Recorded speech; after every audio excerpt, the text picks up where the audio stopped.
அஸ்ஸலாமு அலைக்கும் வரஹ்மத்துல்லாஹி வபரகாத்துஹு. குர்ஆன் வாழ்வியல் மாற்றம் வகுப்பு 6.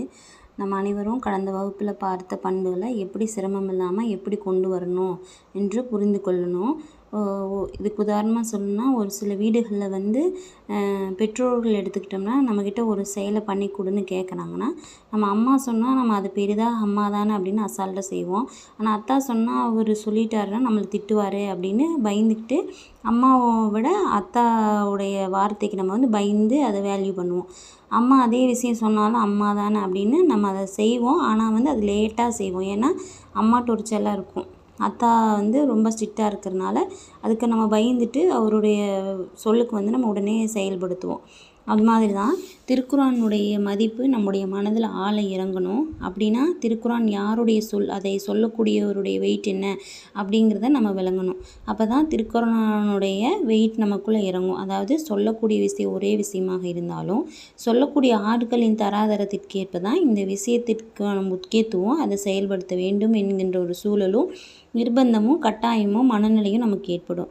எனவே நம்ம ரொம்ப கவனமாக இந்த விஷயத்தை உள்வாங்கணும். இதை நாம் செயல்படுத்தணும், இதை நாம் முன்முடிவு இல்லாமல் அணுகணும், இதுக்கு நம்ம முழுசார தாழ பணியணும், இதுக்கு எதிராக எந்த சிந்தனையும் நமக்குள்ள வரக்கூடாது அப்படின்னு இது யாரோ அப்படின்னு நம்ம இருக்கணும்.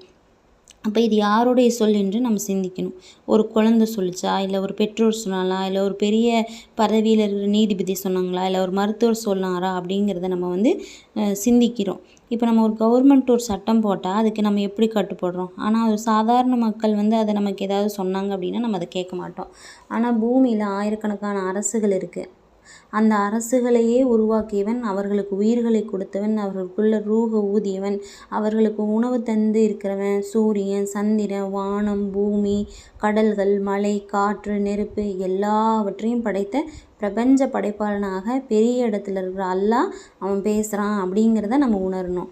அப்போ தான் குர்ஆனுடைய வார்த்தைக்கு நம்ம கட்டுப்படுவோம். அதற்கான தகுதியும் தேவையும் அதுக்கு நிறையவே இருக்குது. ஏன்னா இது யார் சொல்லி நம்ம இடத்துல வந்திருக்குன்னா அல்லாஹ்விடமிருந்து வந்திருக்கு.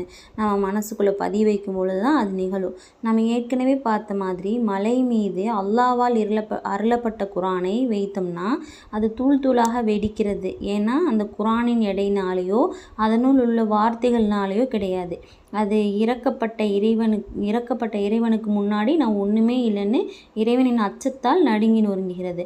அதுபோல் நாமும் நம்மளை ஒன்றும் இல்லாமல் அழித்து கொள்கிற நிலைக்கு வரணும்னா மன உணர்வு நமக்குள்ளே எழணும். இது அல்லாஹ்விடம் இருந்து வந்திருக்குது, நம்மளை படைத்த ரப்பிடம் இருந்து வந்திருக்கு, ஒரு பெரிய ஆற்றல் சக்தி உள்ளவனிடமிருந்து வந்திருக்குது அப்படிங்கிறத நம்ம தனிமையில் சிந்திக்கணும். இதில் அல்லாஹ் இந்த வார்த்தைகளை நிறைய வசனங்களில் அல்லாஹ் தான் நான் என்னால் தான் இறக்கப்பட்டது இந்த வேதம் அப்படிங்கிறதுக்கு நிறைய வசனங்களில் அல்லாஹ் குர்ஆனில் பேசுகிறான். முதல்ல அலிஃப் லாம் மீம் சஜ்தா, இதில் 32வது அத்தியாயம் 23வது வசனத்தில் இருந்து நிறைய இடங்களில் இது பேசுகிறான். 69, 38, 52 எல்லா வசனங்கள்லையும் அப்படியே சொல்லிகிட்டே வரான். நீங்கள் பார்க்கின்றவற்றை கொண்டு நான் சத்தியம் செய்கிறேன், இன்னும் நீங்கள் பார்க்காதவற்றை கொண்டும் நான் சத்தியம் செய்கிறேன். நிச்சயமாக குர்ஆனாகிய இது நாம் அருளியதை எடுத்து கூறுகின்ற கண்ணியமிக்க தூதரின் சொல்லாகும். மேலும் இது எந்த கவிஞனின் சொல்லுமல்ல. குறைவாகவே இதனை நீங்கள் நம்புகிறீர்கள். இன்னும் இது எந்த குறி சொல்பவனின் கூற்றுமல்ல. மிக குறைவாகவே நீங்கள் நல்லறிவு பெறுகிறீர்கள். இது அகிலத்தாரின் ரப்பினால் அருளப்பட்டதாகும். மேலும் சொற்களில் சிலவற்றை கற்பனை செய்து நம்மீது அவர் இட்டுக்கட்டியிருந்தால் அவருடைய வழக்கரத்தை நாம் பிடித்து பின்னர் அவரிலிருந்து உயிர் நரம்பை நாம் துண்டித்து விடுவோம். அப்பொழுது உங்களில் எவருமே அதனை விட்டு அவரை தடுத்திட முடியாது. மேலும் நிச்சயமாக குர்ஆனாகிய இது பயபக்தியாளர்களுக்கு நல்லறிவுரையாகும். இன்னும் நிச்சயமாக உங்களில் அதனை பொய்ப்பிப்போரும் இருக்கின்றனர் என்பதை நாம் அறிவோம். இன்னும் நிச்சயமாக இது நிராகரிப்போருக்கு கை சேதமாகும். நிச்சயமாக இது உறுதியான உண்மையாகும்.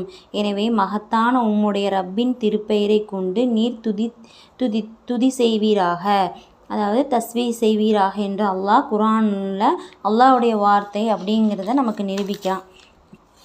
அதாவது இந்த வசனத்தில் இது இரட்சகனிடமிருந்து தான் இந்த வேதம் அருளப்பட்டிருக்கு. இதில் எந்த சந்தேகமே இல்லை. முகமதாக இட்டுக்கட்டி கொண்டார் என்கிறார்களா? இல்லை, இது அல்லாஹ்வுடைய சத்திய வேதம்.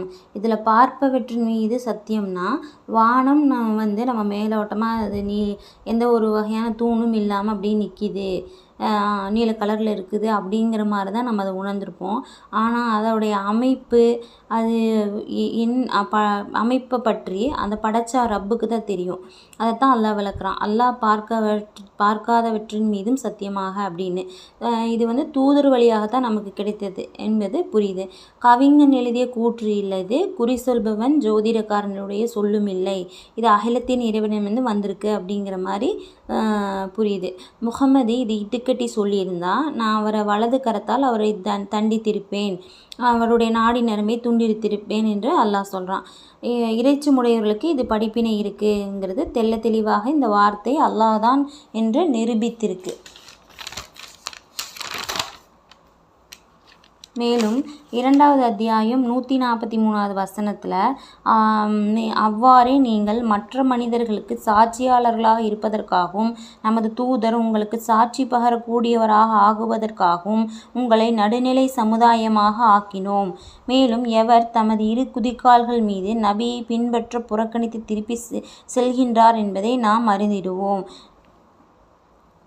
அறிந்திடவே இன்றி நீர் எத்திசையின் மீது வந்தீரோ அதனை கிப்லாவை நாம் மாற்றவில்லை அப்படின்னு நிறையா இருக்குது. இதில் முக்கியமாக நடுநிலை சமுதாயம் என்பதில் ஒரு விஷயம் இருக்குது.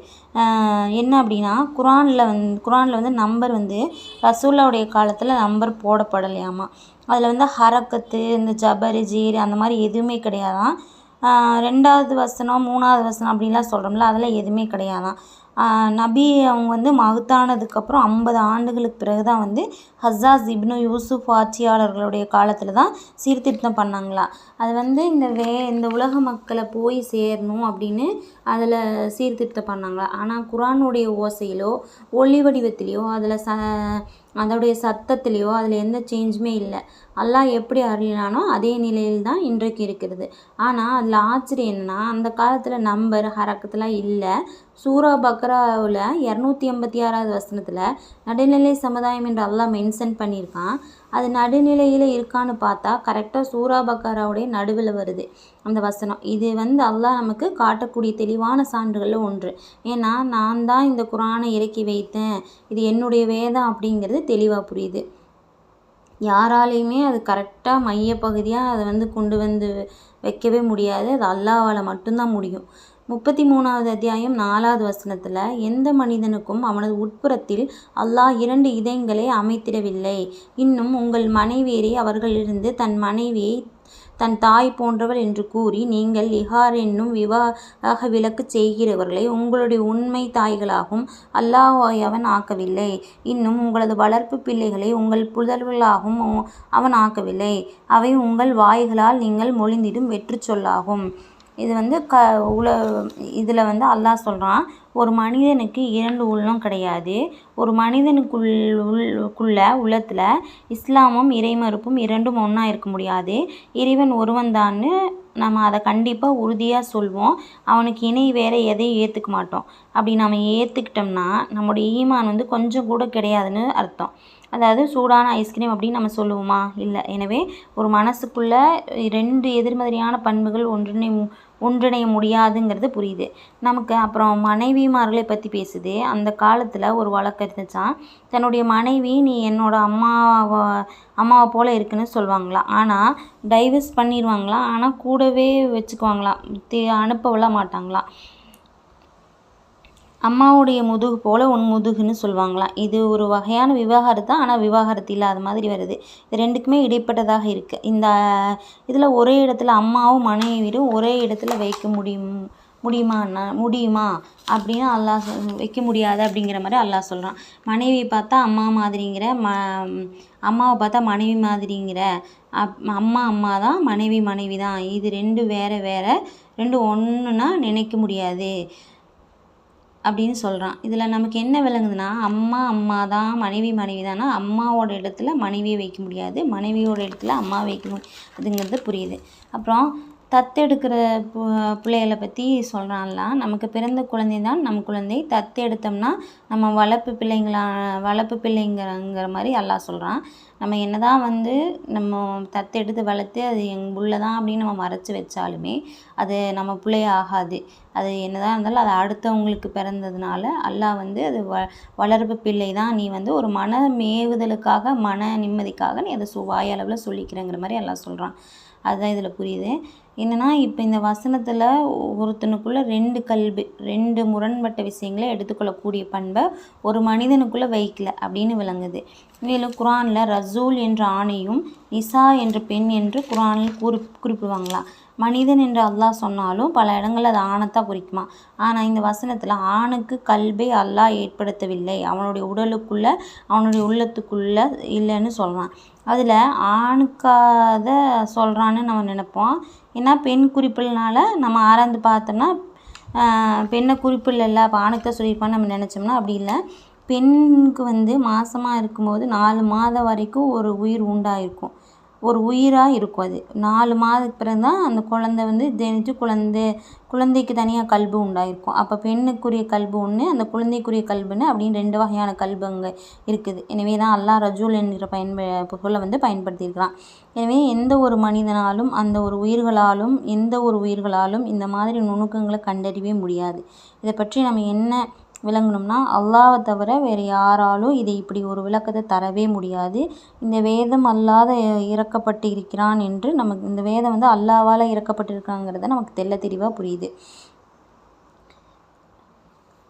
அல்லாஹ் வந்து இந்த மாதிரி வசனங்கள் மூலிமா இது என்னுடைய வேதம்தான், இது நான் தான் அருளியிருக்கேன், இதில் எந்த சந்தேகம் இல்லை, இது முகமதா இட்டுக்கட்டி சொல்லலை அப்படிங்கிறது வந்து அல்லாஹ் வந்து ஆணித்தனமாக இதில் வந்து பதிவு வச்சுருக்கிறான். இதை நம்ம புரிஞ்சு இதன்படி செயல்படுவோம். அஸ்ஸலாமு அலைக்கும் வரஹ்மத்துல்லாஹி வபரகாத்துஹு.